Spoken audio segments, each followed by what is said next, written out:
Welcome to Hannity, and tonight, President-elect Donald Trump beats down the abusively biased alt-radical left mainstream media. Now, Trump's senior advisor, Kellyanne Conway, will join us in a few minutes. But first, the president-elect is now fighting back against the press that openly colluded with the Clinton campaign and that tried to undermine his candidacy every single step of the way.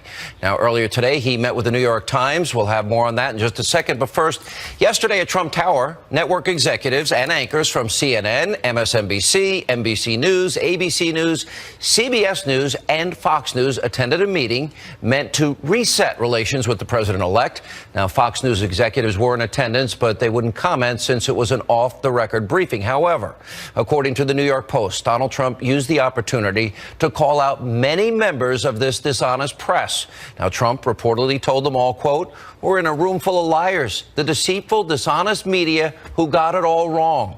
And Trump even took direct aim at CNN President Jeff Zucker, saying that everyone at the network were liars and that Zucker should be ashamed of himself. Now, the president-elect didn't stop there. He reportedly hit NBC News for their coverage of his campaign, and Trump slammed ABC News' Martha Raddatz, who was at the meeting, for almost crying during election night coverage. You may remember this.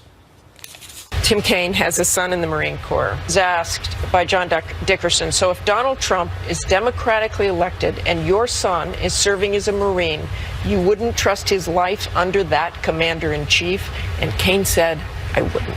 It's a pretty extraordinary thing to say if you have a son in the Marine Corps and that you don't trust the commander-in-chief. The people in the military defend the Constitution. Oh, now I'm so sure some in the room had their little feelings hurt. But really, who cares?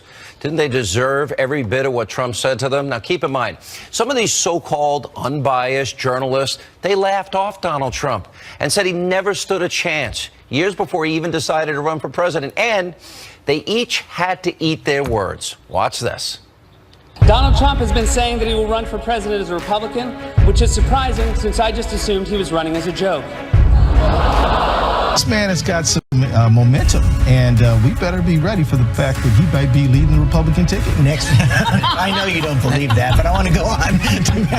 Sorry to laugh. Which Republican candidate has the best chance of winning the general election? Of the declared ones right now, Donald Trump.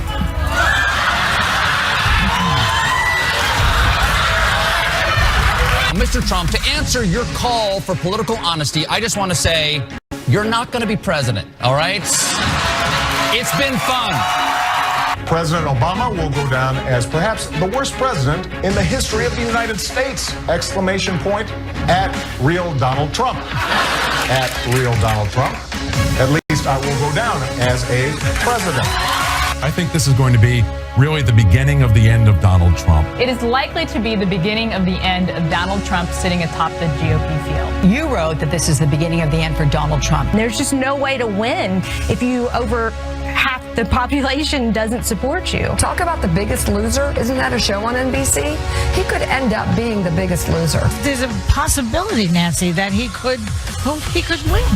No, he's not going to win. It's impossible. He's not going to win. He is not going to win. Don't worry about that. Hillary Clinton only 2 away from 270 electoral votes. Let's say the Clinton campaign is feeling fantastic about Nevada. Let's give her that for a moment. You heard Jeff Zeleny say they're feeling really good about Florida. This is where we stood coming into the night, 268 to 204, so clearly an advantage for Secretary Clinton. Donald Trump has won the state of Arkansas. Fox can also project that Donald Trump will win the states of Kansas, North Dakota, South Dakota, Texas, and Wyoming. And we are about to make a major call. Fox News Decision Desk is now projecting that Donald Trump has won the state of North Carolina, projecting that Donald Trump will win the state of Utah. A victory for Donald Trump in Ohio can be called by the Fox News Decision Desk at this point. Iowa will go to Donald Trump. Donald Trump has won the state of Wisconsin. Donald Trump will win the state of Florida. The Fox News Decision Desk has called Pennsylvania for Donald Trump. This means that Donald Trump will be the 45th president of the United States.